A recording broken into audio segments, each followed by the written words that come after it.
नमस्कार, आपका बात 25 में स्वागत है।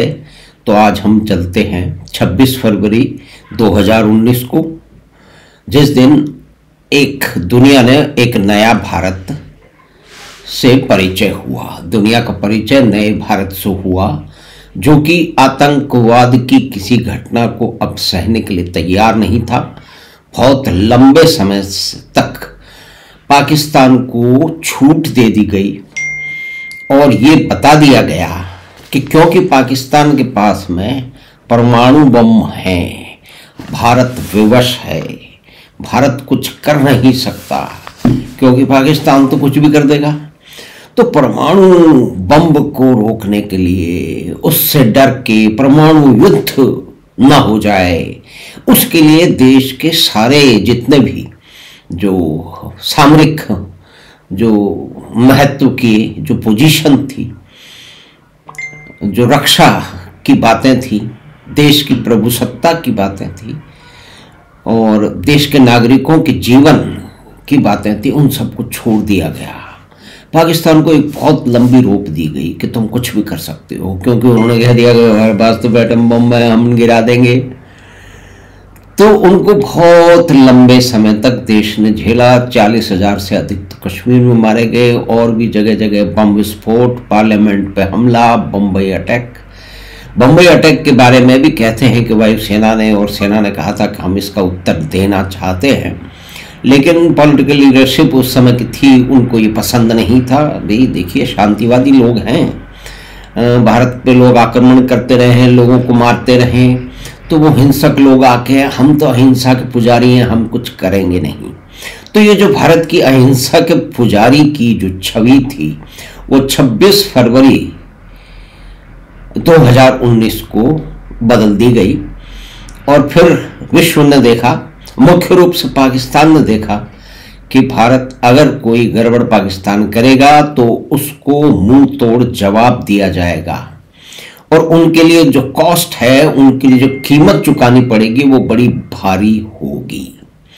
और इसके पीछे जो सब कुछ चला कि एक जो अभिनंदन नाम का जो मिग चलाने वाला था, जिसने F-16 को गिरा दिया था, और उसको उतरना पड़ा पाकिस्तान के क्षेत्र में और उसे पकड़ लिया गया, उसे यातनाएं दी गई।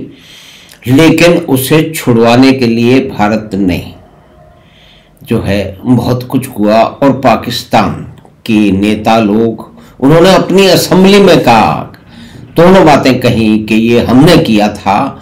और उसके बाद में उन्होंने कहा कि हमारे जो लोग थे, हमारे बड़े बड़े नेता थे, फौज के और पॉलिटिशियन थे, उनके पैर कांप रहे थे, क्योंकि भारत ने कह दिया था कि आप अभिनंदन को वापस करो, नहीं तो मिसाइलें तान दी गई हैं, बहुत ही बड़ा नुकसान आपका हो जाएगा। पाकिस्तान के प्रधानमंत्री जो है वो क्रिकेटर इमरान खान, वो भारतीय प्रधानमंत्री से बात करने का प्रयास कर रहे थे, लेकिन बात हो नहीं रही थी। कैसे बात हो, कैसे बात हो? टेररिज्म भी आप करेंगे और बात भी करेंगे। ये जो पुरानी नीति चली आ रही थी, जिससे देश को बहुत नुकसान हुआ, बहुत सारे लोग, हजारों लोग देश में मारे गए, वो उस दिन बदल गया था। तो पाकिस्तान को अभिनंदन को छोड़ना पड़ा।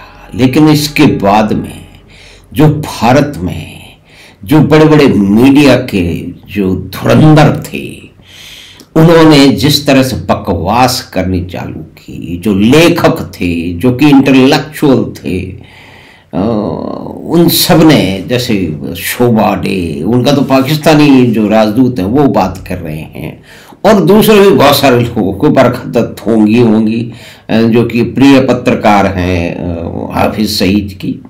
हाफिज सईद का भी कुछ पता नहीं है। तो उन्होंने एक वितंडा आरंभ किया, उन्होंने एक गलत जो है वो तोड़ मरोड़ करके बातचीत आरंभ की, एक विमर्श आरंभ किया कि ये झूठ है, इसका सबूत दो। सबूत की बात करते करते बहुत सारे कुछ असत्यपाल आदमी है, उसको बहुत सारे जो अपने आप को लोग कहते हैं कि हम बड़े बुद्धिजीवी हैं, हम शांतिवादी हैं और हम कई तरह के वादी हैं, वो उसके झूठ को सर पे उठाए घूमते रहते हैं। जबकि ये स्थापित हो चुका है, पाकिस्तान की असेंबली में बात हो चुकी है, पाकिस्तान के मीडिया में बात हो चुकी। उन्होंने मान लिया ये हमारी गलती थी, हमने किया था। पहले तो उन्होंने उसकी बड़ी अकड़ दिखाई, बाद में उनकी अकड़ भारत ने ढीली कर दी। लेकिन हमारे देश की जो राजनीति घटिया स्तर तक पहुंच गई है, कभी ये इस कोई भी लीडरशिप इसको बात करेगी ना, और उनको अगर जनता उनको समर्थन देगी, तो पहले भी तो इसका लाभ लिया गया है। बांग्लादेश में निश्चय ही जो है वो सेना ने काम किया था, लेकिन लाभ तो पॉलिटिकल पार्टी ने लिया ना।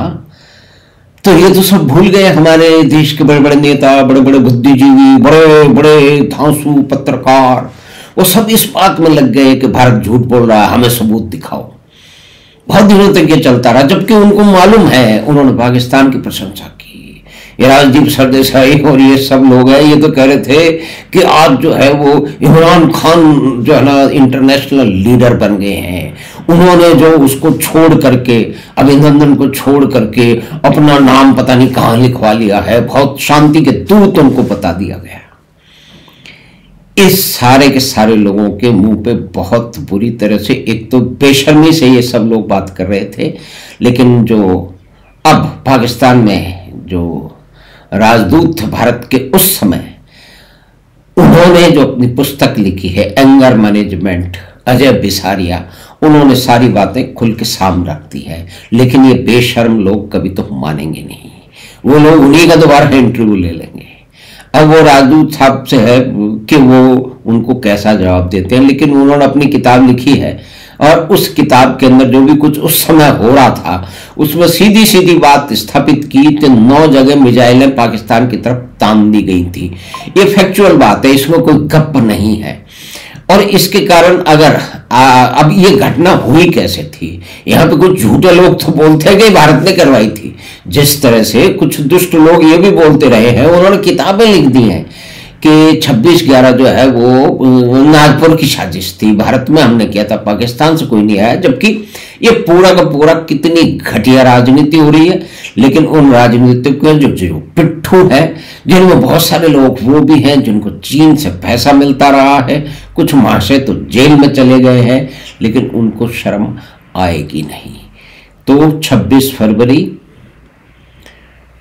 2019 को एक नए भारत का जन्म हुआ, जिसने बता दिया कि अब हमारे साथ में बकवास नहीं चल सकती।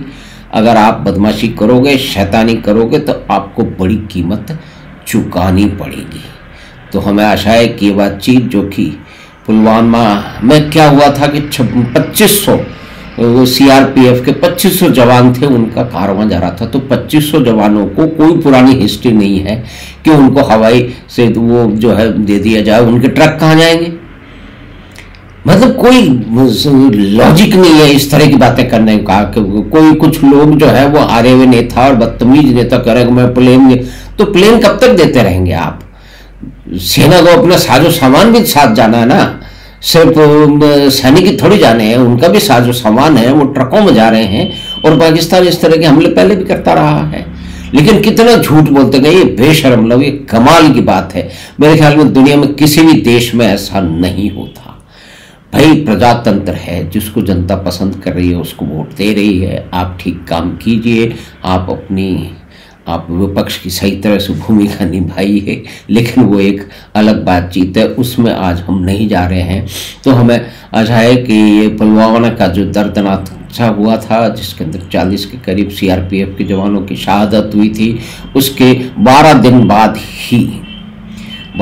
बाद ही ये 14 फरवरी को घटना हुई थी, ये दुखद घटना। और उसके 12 दिन में ही भारत ने बदला ले लिया था और विश्व को और मुख्य रूप से पाकिस्तान को दिखा दिया था कि तुम्हारी बदमाशी अब चलेगी नहीं। तो हम आशा है कि ये बातचीत आपको पसंद आई होगी। तो आप चैनल बात 25 को स्वीकार करें, सब्सक्राइब करें और लिंक अपने मित्रों और परिवार के साथ साझा करें। हम आपसे फिर मिलेंगे बात 25 की अगली बात में। धन्यवाद, नमस्कार।